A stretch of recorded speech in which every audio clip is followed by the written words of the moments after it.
Gaza, Doctors Under Attack, is an investigation into Israeli attacks on hospitals, doctors, and other medical workers in Gaza over the course of the last 20 months. You've probably heard of it. Before it was acquired by Channel 4, it was the subject of intense conflict over whether it should see the light of day at all. Despite being commissioned by the BBC, the broadcaster suddenly axed the film, leading to widespread criticism.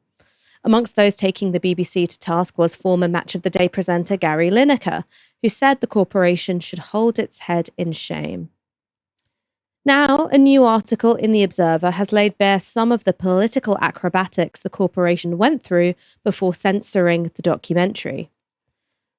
Written by the programme's producer Ben DePere and its presenter Ramita Navai, it offers a glimpse of the backroom wobbles and external pressures that led the BBC to pull the film. According to DePere and Navai, the documentary was originally commissioned by Panorama in 2024, before being dropped after they were told that executives at the top of BBC News were, quote, very jumpy and paranoid about Gaza. BBC, the corporation's investigatory unit, then agreed to continue its development. But during lengthy script meetings, meant to ensure compliance with BBC standards, there were some odd comments made by BBC editors. In one meeting, a BBC editorial policy representative is alleged to have said that a UN report on hospital attacks cited in the film should not be included because, quote, the UN is not a trusted independent organisation. The same is alleged to have been said repeatedly about Amnesty International.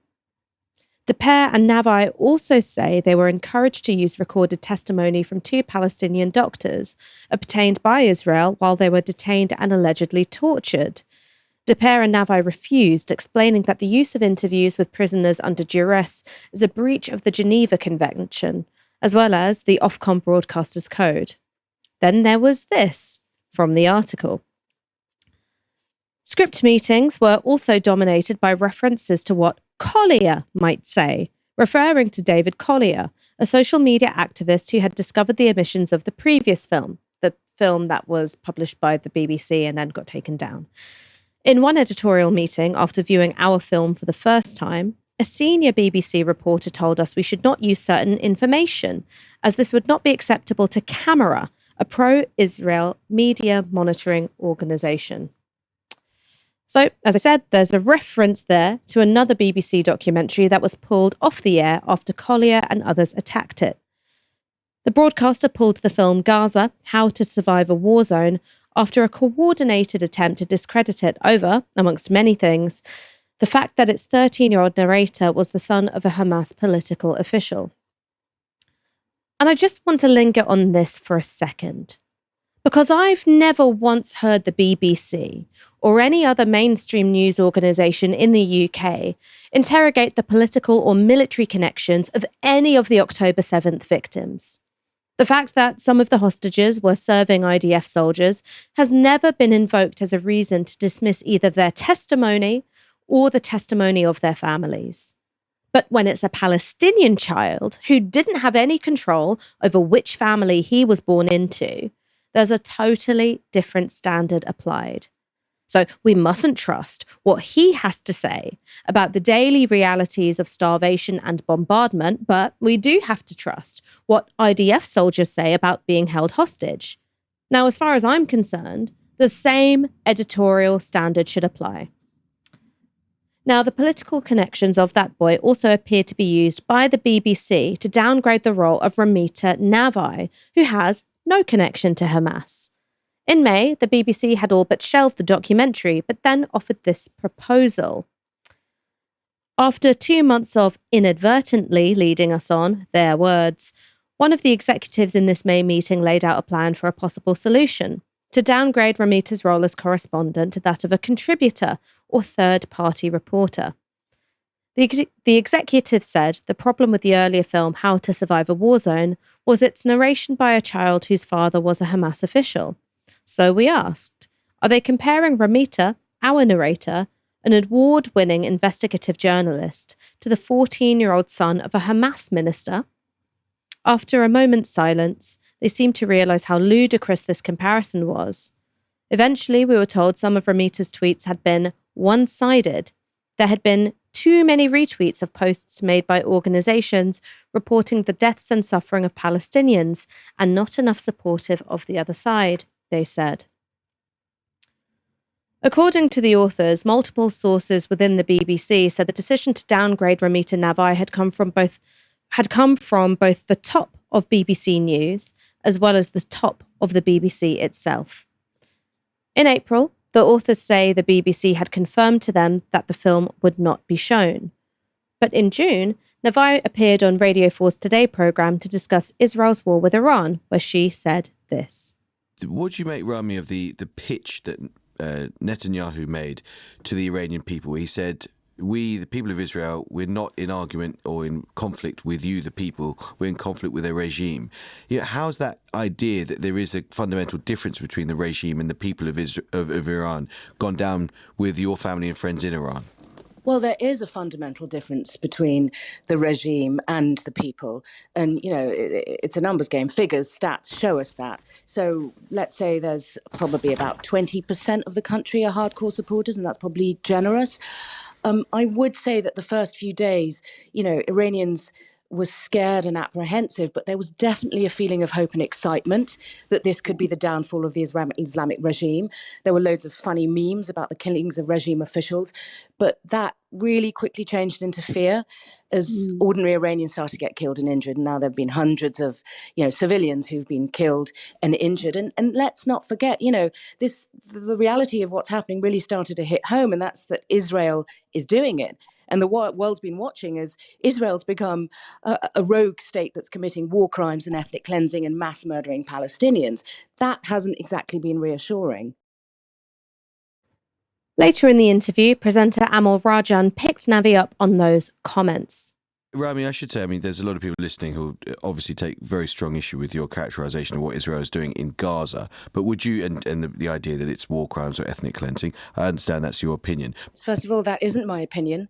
I've been investigating it for a year and a half, actually, for a documentary for the BBC, investigating Israel's war crimes. So that is an opinion. I've collected lots of evidence of that.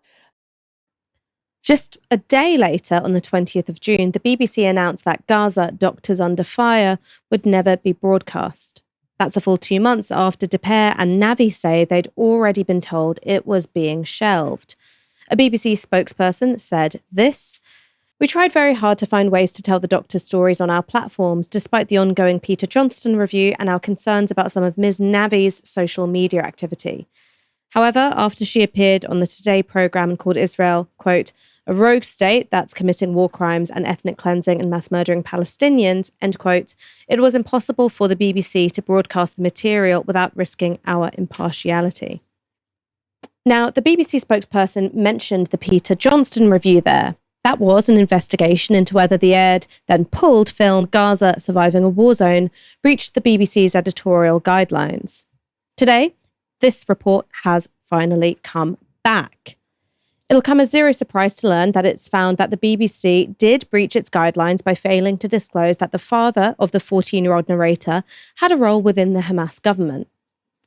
Of course, that justifies the BBC's decision to pull it, but it's very much a technicality. Elsewhere in his report, Johnston says this: "I do not consider that anything in the narrator's scripted contribution to the programme breached the BBC standards or due impartiality. I've also not seen or heard any evidence to support a suggestion that the narrator's father or family influenced the content of the programme in any way." In which case, why does it matter? In fact, Johnston found just one breach of the guidelines in his entire report. The identity of the narrator's father should have been revealed. And he stresses that nowhere in the film did the BBC's precious impartiality get breached. So why can't the film be broadcast again, this time with a notice revealing the narrator's family background? Well, it just won't be. And that's because the furore over Gaza, How to Survive a War Zone, just like the BBC's censorship of Gaza, Doctors Under Fire, was never about the facts, and not even about impartiality. It's about a powerful pro-Israel lobby that gets to decide what you and I can see, read, and hear. Speaking of which, How to Kill a War Machine is an independent documentary on proscribed group Palestine Action, the first domestic direct action protest group to be banned as a terrorist organisation by a British government. It was made by two filmmakers operating under the name Rainbow Collective, whose films highlight human rights issues. But if you try to access the documentary in the UK, now you get this. Filmmaker statement on How to Kill a War Machine. Following the vote in the House of Commons on 2nd of July 2025 to prescribe Palestine Action, Rainbow Collective have taken the difficult decision to temporarily take down the online version of our film To Kill a War Machine and authorise no further screenings of the film until further notice.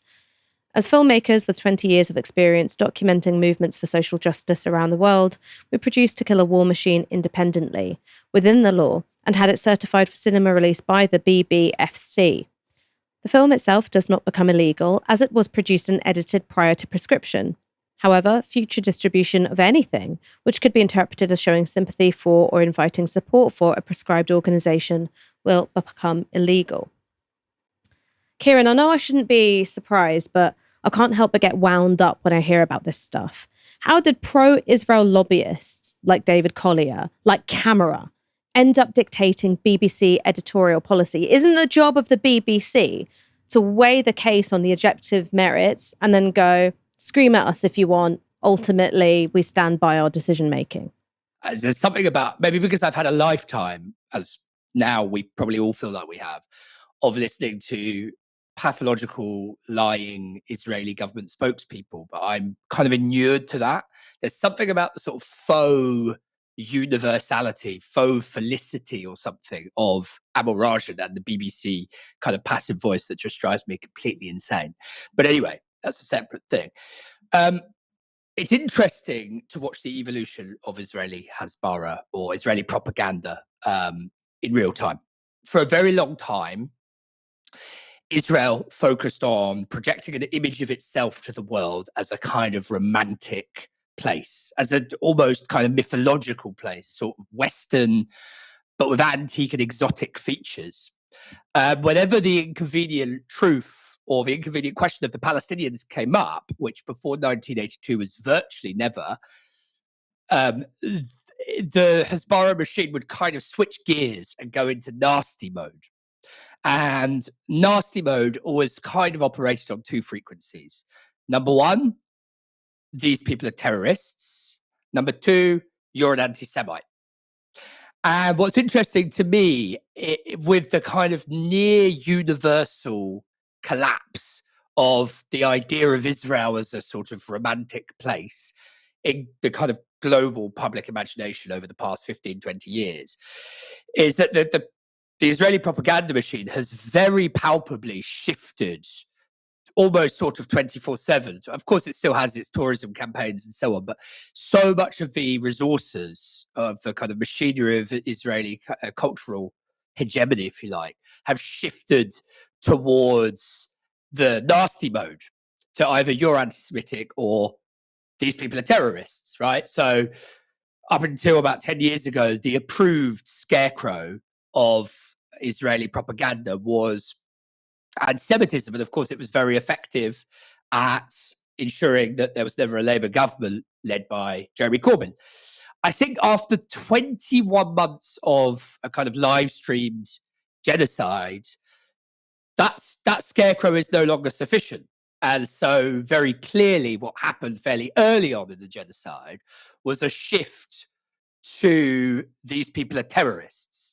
And obviously, in the present iteration, that becomes Hamas. And I think it's pretty obvious that kind of, that's what's happened with the BBC. That's what's happened with these documentaries. It's a kind of institutional capture on that basis. I mean, just before we move on, I want to point something out. So Lisa Nandy today, after the report came out and highlighted this single breach of editorial policy, she came out and said, how's no one resigned? You know, how's no one been fired at the BBC? I've been saying that for ages. She had absolutely nothing to say when a Centre for Media Monitoring report found that per fatality, Israeli deaths get 33 times more coverage than Palestinian deaths.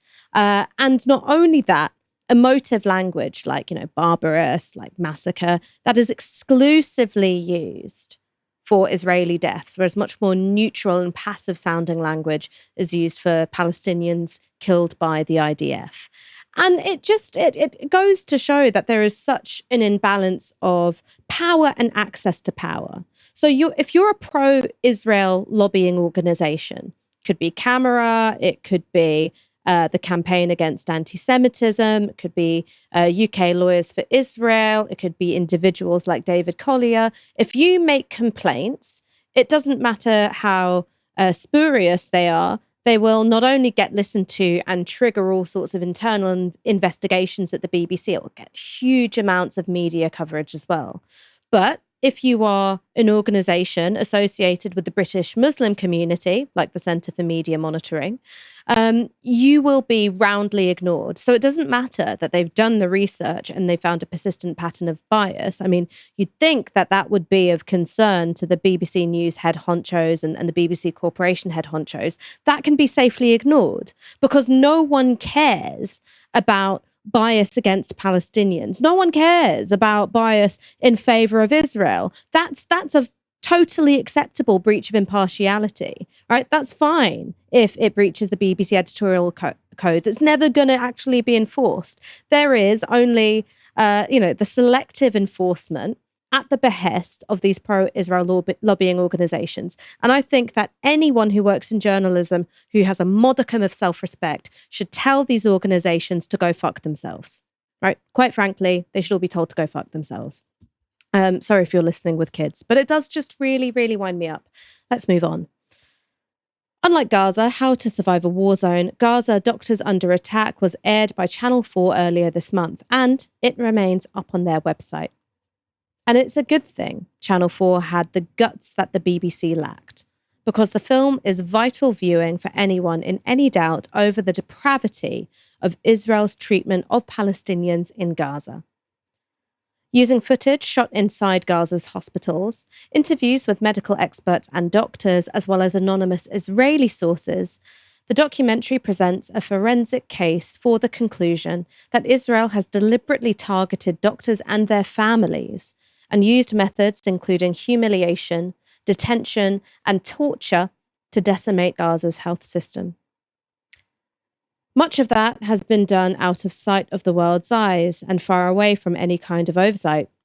Over its 65-minute length, the film establishes a pattern of attacks on medical staff. The Israeli military picked a hospital. Shells and missiles land closer and closer as greater numbers of displaced Palestinians seek shelter in its grounds. Eventually, the building is struck and then placed under siege, then raided and its doctors detained. From there, many end up in black sites inside Gaza. Following 3 of the hospital raids that we've investigated, we found that medics were taken to locations human rights groups have described to us as black sites, where there's no judicial oversight. Footage of the sites is rare, but this was filmed by a member of the IDF in a football stadium in Gaza City and was posted online in December 2023. We can't confirm if medics are in these images, but thousands of Palestinians have been taken to these sites, including medics. Amnesty International researcher Budur Hassan explained what she'd learned about the Israeli military black sites in the enclave.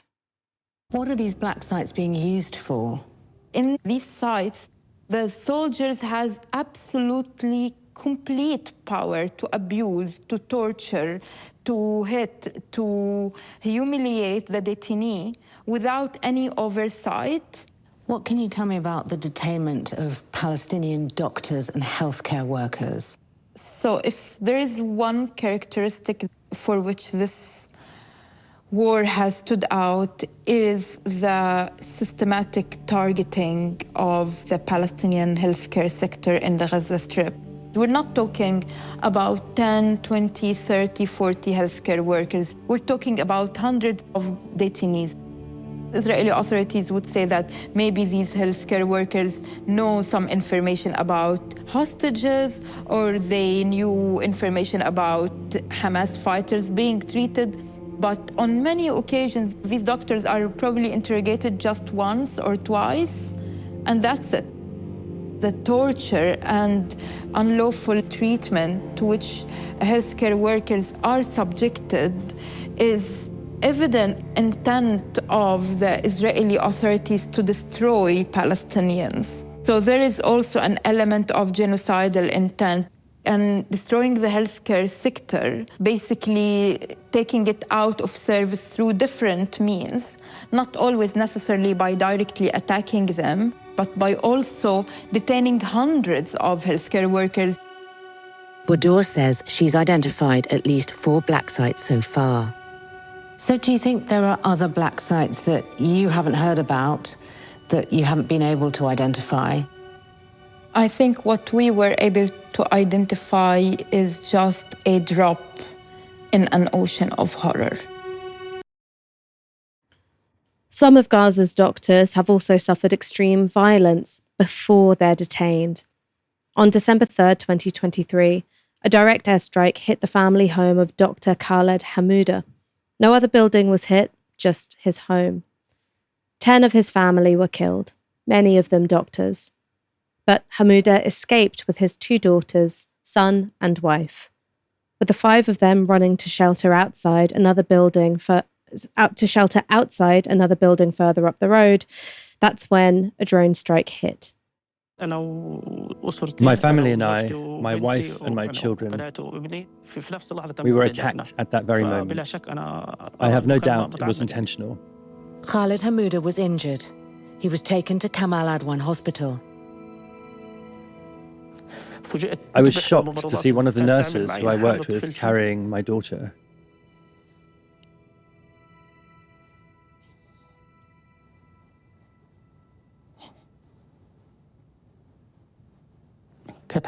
She was carrying my daughter Reem, and she was dead.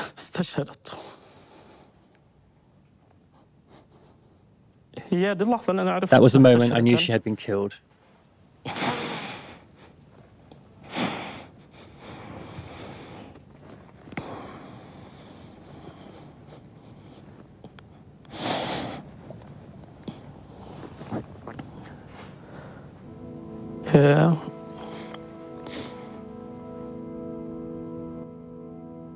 I recognized her from her clothes. I asked the nurse to come closer so I could see her face. She asked if I knew her. I said, yes, she's my daughter.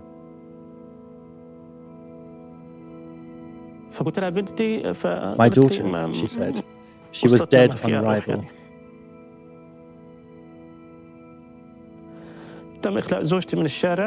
My wife's body was retrieved from the street, and I was told the following morning that I lost my wife too. The 2 strikes killed 12 members of Khaled Hamouda's family, a family of doctors. I don't know where they were buried. I never saw them again. After he'd recovered from his injuries, Hamouda sought shelter in the grounds of his workplace, the Kamal Adwan Hospital. It too was bombarded, besieged, then raided, and he was detained as well. Hamouda says that after 8 hours of beatings, he was transferred to Israel. There, he says, he was held in stress positions and on one occasion was forced to grip barbed wire. After 3 weeks, he was released without charge. One of the most notorious of those Israeli prisons is Sdet Teman. Gaza, doctors under attack, spoke to an Israeli doctor who worked at the prison's field hospital about the treatment of Palestinian prisoners. I remember at least one case where a very painful procedure was being done and the patient got no consent. Things were not explained to him in his language, so he didn't know what was going on. And to the best of my knowledge, no painkillers were administered to him around that procedure, and I was there. I saw that happening, and I saw him screaming. And I saw no one stopping it. Why do you think this was happening, why weren't they using anesthetic on this patient? Well, I think that was retribution. Like that was a way to inflict pain. So the scary part is how I could not recognize that.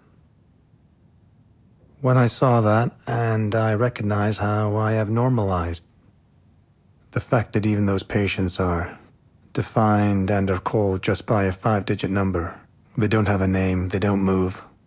They're blindfolded, so you do not look at them in the eyes. So you're taking a lot of the humanity and the empathy that you might feel away. So there is no doubt that, in many ways, I am an accomplice as well as an Israeli physician to how we have been treating Gazans. Were you given any guidelines, or were you briefed about the parameters within which you could work? The only guidelines that we see is about, like, keeping ourselves anonymous. Just because they wouldn't want their names coming out to, let's say, foreign countries and foreign journalists just because they might be liable, potentially, of war crimes. What happens if you speak out? Well, I might be viewed as a traitor. So in this atmosphere where people are scared to speak out, do you think this is causing a cover-up?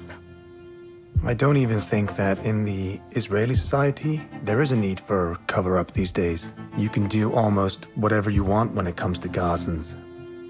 Honestly, I think that's how the Israeli society has been dehumanizing Palestinians for years. It didn't start on October 7th. It's nothing new. Targeting hospitals and medical workers are both crimes under international law. Yet Israel has been repeatedly able to do both with impunity. But what is its aim in carrying out these attacks? Researcher Dr. Laithan Bali, who has been tracking the targeting of medical workers in Gaza, has a theory. So the Israeli army claims to use precise strikes in order to target identified either terrorists or terrorist infrastructure, and that it aims to minimize unintended casualties. And so whether it's because the Israeli army has deliberately chosen to assassinate those individuals, or because it doesn't care that it kills them and it considers them collateral damage, it has made a choice to kill them, whether it's collateral damage or whether it's assassination. The massive loss of expertise will take years to rebuild. Structures can be built very quickly, but healthcare professionals require years to be trained. And so that's going to have a massively detrimental effect on the health of the Palestinian population for years to come. Kieran, this is obviously a story we've been covering quite closely on Novara Media, Israel's attacks on Gaza's healthcare infrastructure. But I'm wondering, what are the historical precedents for states deliberately targeting life-saving infrastructure, like hospitals and also the individuals that you need to run a healthcare system, like doctors and nurses? There are, let me be clear, lots of instances of doctors being killed, medical professionals being killed, hospitals being destroyed in part or in whole in wars. And there are also instances in more modern wars of actually healthcare facilities and doctors and so on being targeted. But in the kind of the big wars of the 20th century, like, if you like, or the 19th century, the ones that we think of, the deliberate targeting of healthcare professionals and healthcare facilities shown to be evidenced clearly as deliberate. Actually, the examples are pretty scant. As I say, there's collateral damage and so on, but the evidence stacks up that it's genuinely collateral damage in a way that obviously insults the intelligence in the context of Gaza, right? And this is why when we say that Israel is a pariah state, among other things, we're not just saying it to parrot what we've heard from, other people on the left or pro-Palestine activists or whatever. It's that Israel is behaving like a pariah or a rogue state in relation to how other states have behaved historically, even in war. And actually, Israel is a good example of a historical precedent. Israel's been doing this since before its inception. The Haganah, the Irgun, and the Lehi the paramilitary groups that later formed the IDF that engaged in terrorism during the British Mandate against Palestinians in order to establish the state of Palestine, culminating in 1948 with the Nakba. They actually targeted medical facilities, Palestinian doctors, British doctors working there, and so on. And actually, my grandfather, I apologize to regular Novara listeners and viewers, because they probably heard me say this before. I don't want to keep banging on about my family, but it is directly relevant. My own grandfather, who was in the Nakba, was shot in the head by a Palmach paramilitary member, survived miraculously, was taken to a Red Crescent hospital on the outskirts of Jaffa, and was in a field hospital when 2 days later, or thereabouts, the Palmach ambushed the hospital and tried to kill him in his hospital bed. He escaped again, and they killed medical staff on site working on behalf of the Red Crescent. Another example I can think of, and I'm giving these examples because it corroborates what we're saying or what I'm saying. It's a rogue state, because states don't tend to do this as direct targeting. Another example were the French paramilitaries in Algeria, who targeted Algerians when the French were leaving Algeria in the early 1960s. They targeted hospitals, medical professionals deliberately and as a matter of record. And there's been, well, you mentioned the Geneva Convention. If you go back to 1871, you'll find the first instance of the Red Cross having a presence in a war. And that was the Franco-Prussian War. Red Cross professionals and staff felt comfortable going out into the field and treating French and German soldiers because there was an agreement in advance, a pact, that if you were wearing the Red Cross uniform, you would not be targeted. That's going back to 1871, and actually it formed the basis of what became the Geneva Conventions on not attacking medical staff. So in every conceivable sense, whether it's lining up with paramilitaries, historically including its own paramilitaries, whether it's breaking with what states have tended to do, going all the way back into the middle of the 19th century, a savage age, supposedly. But of course, the Israelis completely outstripping that in their conduct in Gaza. In every single one of those senses, it becomes, I think, undeniable that what's going on is not a war, because if it were a war, you would expect typical war rules of engagement, but actually, as we've been saying all along, an extermination, a systematic extermination, a genocide, in other words, in which the typical rules of engagement around medical professionals and hospitals and so on are not obeyed or abided to. I think you make a really important point, and it's one which is relevant for our next story as well, which is just how arbitrary the designation of terrorist group or terrorist organization is. Because the IDF, the Israeli Defense Forces, the National Army of Israel, was literally formed out of terrorist organizations such as Irgun, such as Haganah, which carried out acts of terrorism, not just against the Palestinian people. Read up about the Deir Yassin massacre, those amongst our audience, if you haven't heard about it before. Some of the details are truly, truly harrowing. But also committed acts of terrorism against the British forces who were stationed there as well, such as during the King David Hotel bombing. Now, British Israeli citizens are allowed to freely join the IDF, come back. They don't get questioned by the police for what they may have witnessed or participated in when it comes to war crimes. And yet Hamas is a proscribed terrorist organization. Now, as my colleague Michael Walker has said many times, things that Hamas has done, you can classify them as acts of terrorism, targeting civilian populations. The IDF has done that on a much larger scale. So there is only one side that we decide to designate as a terrorist organization. The other side, though it's literally formed of terrorist groups who killed British servicemen and British medics as well, as Kieran has pointed out. And though they terrorize civilians, the instances of torture, detention, I mean, what are they if not captives and hostages, gang rape? They're not terrorists.